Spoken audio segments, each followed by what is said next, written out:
سال لگے تھے اس مسلم لیگ کو تیار کرنے میں کہ جو پاکستان ریزولوشن بلڈ کر سکی جا کے. ہمیں تو ابھی 2-2.5 سال ہوئے اس مشن کو شروع کیے. اس وقت اپنی کردار سازی بھی کرنی ہے اور اپنی علم نالج بیس اس کو بھی اضافہ کرنا ہے, اپنے کانسیپٹ کو کلیئر کرنا ہے. اور اس وقت اتنی بڑی بڑی کمیونٹیز بنی ہوئی ہیں آپ کے ساتھ, یونیورسٹیز اور کالجز میں کمیونٹیز اینڈ گروپس ہیں, فیس بک پہ کمیونٹیز اینڈ گروپس ہیں, ویب سائٹس پہ گروپس ہیں. لیٹس جوائن دم. ہماری فیس بک کمیونٹی میں 15 دن میں 15,000 بچے ممبر ہوئے ہیں آگے, اور وہ کمیونٹی جو ہے وہ ایک مشن پہ آگے چل رہی ہے. ان کو ہم سائبر وارریئرز کہتے ہیں. تو وی ٹیل آور چلڈرن آؤ لیٹس جوائن آور فیس بک. اور اس فیس بک کمیونٹی کے نتیجے میں سینکڑوں فیس بک کمیونٹیز ایسی بن گئی ہیں جو کہ پاکستان کی پیٹریوٹزم کے لیے پاکستان کا سائبر ورلڈ میں پاکستان کا دفاع کر رہی ہیں. So people have so much to like. یہ پروگرام جو ہم کر رہے ہیں اس وقت لائیو اسٹریمنگ پہ پوری دنیا میں جا رہا ہے, اور یہ لائیو اسٹریمنگ آپ کا چینل نہیں کر رہا ہے, بچے پرائیویٹلی کر رہے ہیں کہیں بیٹھ کے. So you see this is what children are doing. They are spreading the message, they are changing themselves, they are networking together, and they're creating pressure groups, power groups, and that's what needs to be done now. ہم نے سارے طریقے لگا کے یہاں پہ اندازہ لگا کے بھی دیکھ لیا, 62 کا بھی آئین دیکھ لیا, 73 کا بھی آئین دیکھ لیا پارلیمنٹیرین. ابھی آپ نے بات کی کہ پارٹی سے ختم ہو کے ایران کی مثال دی. 85 میں جو جنرل صاحب کی حکومت بنتی ہے وہ بھی نان پارٹی بیسس کے اوپر بنتی ہے, اس کو بھی ضیاء صاحب پر گھر بھیج دیتے ہیں. ہر طریقہ کار یہاں پہ کر کے دیکھ لیا. ابھی لوگ بنگلہ دیش ماڈل کا آواز لگا رہے ہیں کہ بنگلہ دیش ماڈل, لیکن لوگوں کو شاید اندازہ نہیں کہ وہی بنگلہ دیش ماڈل مشرف صاحب چلا کے یہاں پہ چلے گئے. مشرف صاحب بیک پہ تھے اور پارلیمنٹ کو آگے رکھا ہوا تھا فرنٹ کے اوپر.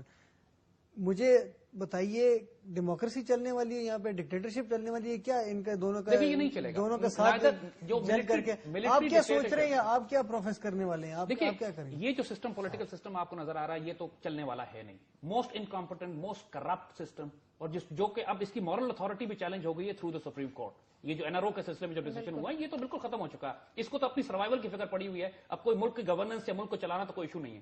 ان کی اکنامک اسٹریٹجی صرف یہی ہے کہ IMF سے قرضے لو اور ملک کا بیڑا غرق کرتے جاؤ. اس میں کرپشن کی ان اکاؤنٹیبل حساب ہے کرپشن کا جو ہو رہا ہے.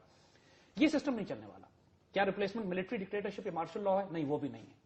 So what should be the solution? I very strongly believe کہ ہمیں ایک کیئر ٹیکر سیٹ اپ اپنی جگہ پہ فی الحال لے کر آنا ہے of the professional technocrat Pakistanis.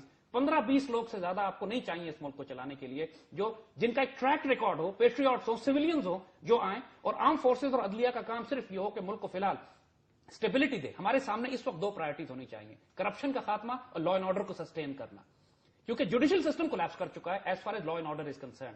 10 سال ہو گئے دہشت گردی کو ہوتے ہوئے پاکستان میں. ایک دہشت گرد کو عدالتی نظام کے ذریعے پھانسی کی سزا نہیں ہوئی, اور ایک کرپٹ آدمی کو عدالتی نظام کے ذریعے پھانسی کی سزا نہیں ہوئی ہے.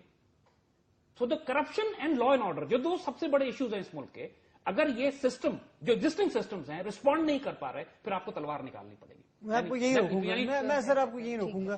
آپ کہہ رہے ہیں کیئر ٹیکر سسٹم لیں جہاں پہ ہم 10-12 ٹیکنوکریٹس کو لے کے ان کو بٹھائیں, اور آپ کانسٹیٹیوشن میں پابند نہیں کر سکتے. ٹھیک ہے, ان کو سسٹم اوور آل کرنے کا ڈیوٹی دیں 5 سال. سر میں ایگری کرتا ہوں آپ کے ساتھ. مجھے اس چیز کا جواب دیں, ان کا کرائٹیریا کیا ہوگا سلیکشن؟ آرٹیکل 63 اور 62 ہمارے کانسٹیٹیوشن میں موجود ہے. ہاں, جو چیف جسٹس نے ابھی جو NRO کا ڈیسیژن دیا اس میں آرٹیکل 62 کا ذکر کیا. جی بالکل کیا گیا. آرٹیکل 25 سے بھی کہا گیا. دیکھیے بات یہ ہے نیشن ڈیسائڈ. ایک آدمی کا ٹریک ریکارڈ ہوتا ہے. آپ آرمی کے اندر جب کور کمانڈر بنتا ہے فار ایگزامپل, تو اس کے سامنے 30 سال کا ٹریک ریکارڈ موجود ہے نا, وہ پرفارمنس کرتا ہوا ہے. پیپل ہیو سین کہ اس کا کردار کیا ہے, اس کا کیریکٹر کیا ہے, and then from the core commander he became the army chief.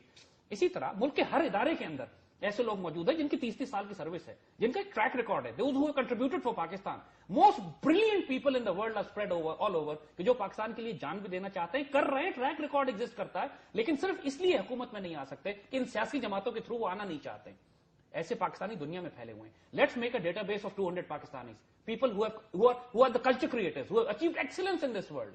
And from those Pakistanis, آپ ان کو جس مرضی فیلڈ میں لگا دیں, جن کا ٹریک ریکارڈ بتا رہا ہے کہ یہ حلال رزق کمانے والا ہے, پاکستان سے محبت کرنے والا ہے, کنٹریبیوٹ کرنے والا ہے. آر وی سیئنگ ہمیں اپنے ملک میں 200 لوگ ایسے نہیں ملیں گے؟ ماشاءاللہ ہر جگہ موجود ہیں ایسے لوگ. تو we decide on the basis of their track record, on the basis of their جو سولجر جس نے جانیں قربان کی, زخمی ہے, 10 دفعہ زخمی ہو چکا ہے فرنٹ لائن پہ, اس کو ثابت کرنے کی ضرورت نہیں ہے کہ وہ دلیر سپاہی ہے کہ نہیں ہے. اسی طرح جو ایک سائنسدان جو ملک و قوم کی خاطر ریولوشنری آئیڈیاز انوینشنز کر چکا ہے, اس کو یہ ثابت کرنے کی ضرورت نہیں ہے کہ وہ سائنس اینڈ ٹیکنالوجی کو جانتا ہے یا نہیں جانتا. ہمارے پاس لاکھوں کی تعداد میں ایسے پاکستانی پھیلے ہوئے ہیں, اس کرپٹ سسٹم میں اوپر نہیں آ سکتے. تو آپ کو ان کو پریکٹیکلی جب کیئر ٹیکر گورنمنٹ معین قریشی کے آ کے ہمارے ملک پہ مسلط ہو سکتی ہے, تو اپنے اندر سے ہم پیٹریوٹس لا کے اپنے اوپر کیوں نہیں بٹھا سکتے؟ مجھے بتائیں, یوتھ کی ہم لوگ ہمیشہ بات کرتے رہتے ہیں اور بہت زیادہ جو ہے وہ فوکس بھی رکھتے ہیں. Youth, I don't mind seeing کہ youth is a very important factor, but I don't ever say that youth is the only factor. تو وہ the vision that you are talking about I would call it the vision because آپ نے جو 200 لوگوں کی بات کی وہ ایسے لوگ ہیں جن کا ٹریک ریکارڈ ہے. ایک یوتھ کا ٹریک ریکارڈ نہیں ہو سکتا انفارچونیٹلی. تو آئی گوٹ یور پوائنٹ. یہ یوتھ ہیں جو نارملی جن کو ہم 17 سے 31 کا کہیں گے, بالکل سر, یہ لوگ ڈیسیشن میکرز نہیں ہیں اس وقت. بالکل نہیں ہے. ڈیسیشن میکرز ہوتے ہیں 35 سے 45 کے درمیان میں تقریباً, یا 50 کے آپ کہیے گا. تو یہ لوگ آپ کو اس طرح کے لوگ بھی آپ کو پاکستانی آرم فورسز میں, بیوروکریسی میں, فورن سروس میں, سول سروس میں, آپ کو ایسے پولیس سروسز میں ایسے لوگ بڑے خوبصورت بکھرے ہوئے ہیں پورے پاکستان. وابڈا میں, ریلوے میں, KESC میں اتنے خوبصورت لوگ اپنے ہی سسٹم میں موجود ہیں جن کی وجہ سے وہ نظام چل رہا ہے. جہاں کرپشن ہے تو وہاں پازیٹیو لوگ بھی موجود ہیں. تو ان لوگوں کو آپ کو تلاش کرنا ہے, ان کو سلیکٹ کرنا ہے اور ان کو لا کر آپ نے اوپر لے کر آنا ہے. یوتھ کا کام یہ ہوگا کہ ایک اپنی تربیت, بی جو سائبر ورلڈ میں جو یوتھ پریشر گروپس ہیں اپنی یونیورسٹی, کیونکہ اگلی 3, 4, 5 سال کے بعد یہ جنریشن ماشاءاللہ پاکستان کی ساری باغ ڈور ان کے ہاتھوں میں آ جائے گی, پروفیشنل فیلڈز میں آ جائیں گے. And youth are a very powerful catalyst. Pakistan بنانے میں لیڈرشپ قائد اعظم کی تھی, آئیڈیالوجی علامہ اقبال کی تھی, لیکن پاکستان بن نہیں سکتا تھا اگر علی گڑھ کے بچے نکل کر پورے انڈیا میں نہ پھیل جاتے. تو آئیڈیالوجی کو پھیلانے والے جو پاورفل گروپس ہوتے ہیں وہ یوتھ ہوتے ہیں, نوجوان. آپ کہنے کا مطلب یہ ہے کہ آج بھی قائد اعظم اور علامہ اقبال پیدا ہو سکتا ہے. قائد اعظم اور علامہ اقبال, کوئی شبے کی بات دیکھیے, میرا الحمدللہ روز ہزاروں یوتھ سے, نوجوانوں سے میرا واسطہ ہوتا ہے. ایسے بچے جن کے آگے آپ پوری دنیا کی دولت لا کے رکھ دیجئے اور وہ صرف اس کی ٹھوکر مار کے الگ کر دیں گے کہ میں سب ہلالی پرچم پہ اپنا سب کچھ قربان کرتا ہوں. اسی بچے کو قائد اعظم کہتے ہیں. دیر از no other definition of Quaid Azam. Quaid Azam اس کو کہتے ہیں جو اس سب ہلالی کے اوپر اپنا سب کچھ قربان کرنے پر آمادہ ہو.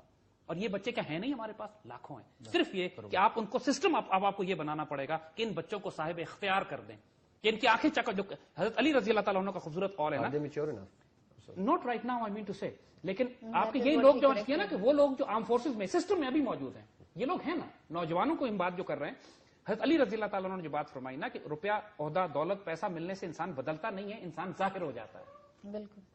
تو آپ کو وہ نسل تیار کرنی ہے کہ جو اس تمام دنیا کی اٹریکشن اور ڈسٹریکشن سے کرپٹ نہ ہو سکے. علامہ اقبال نے جب قائد اعظم کو سلیکٹ کیا تو سوال جو کیا لوگوں نے کہ آپ نے اس انگریز کو کیوں سلیکٹ کیا مسلمانوں کی نمائندگی کے لیے, آپ کا ایجوکیشن سسٹم یہ اجازت. تو علامہ اقبال نے جو لفظ استعمال کیا وہ یہ تھا کہ ہی از انکرپٹیبل اینڈ انپرچیزبل. یہ دو کوالٹیز انہوں نے, بیسکلی ٹرانسلیشن ہے صادق اور امین کی, اگر آپ نوٹ کریں. ٹھیک سر صاحب, آپ کا ایجوکیشن سسٹم یہ پرمیشن دے رہا ہے. آپ کو جس وقت ملک میں جو کردار موجود ہے, جو کیریکٹر موجود ہے, جو سچائی موجود ہے, وہ اس ایجوکیشن سسٹم کی وجہ سے نہیں ہے, وہ اس گھر کی تربیت کی وجہ سے جو گھروں میں ماں باپ تربیت دیتے ہیں اپنے بچوں کی. ہمارا نظام تو بچوں کو صرف کلرک بناتا ہے, ٹو بی آنےسٹ. لہٰذا اسی لیے ہم کہیں گے بچوں سے کہ ایجوکیشن سسٹم سے تعلیم حاصل کرو صرف اس لیے کہ تم رزق کما سکو. یہ ایجوکیشن سسٹم تمہاری تربیت نہیں کرتا, تربیت تمہیں اب خود کرنی پڑے گی. تربیت آخری میسج جو آپ دینا چاہتے ہوں اس پاکستان کی یوتھ کو, پوری دنیا اس وقت دیکھ, اس پاکستان سے عشق کی حد تک پیار کرو, جو مرضی قیمت تمہیں اس پاکستان کے لیے دینی پڑے دو. یہ سستا سودا ہے, کیونکہ آنے والے دور میں اللہ نے جو تقدیر لکھ دی ہے اس میں پوری کائنات کی تقدیر اس خطے زمین سے لکھی جائے گی. اور اللہ اتنی بڑی سعادت تمہاری طرف بھیج رہا ہے کہ بد نصیب ہوں گے وہ لوگ کہ جو تاریخ کو, اس اللہ کے راز کو سمجھ نہ پائیں جو اللہ تعالیٰ ہمارے سامنے ہمیں تحفے کے طور پہ دے چکا ہے, اور اس کا حصہ نہ بنے. پاکستانی نوجوانوں سے ہم یہی کہیں گے, fascinating destiny awaits you, be part of it. زبردست, بہت اچھے.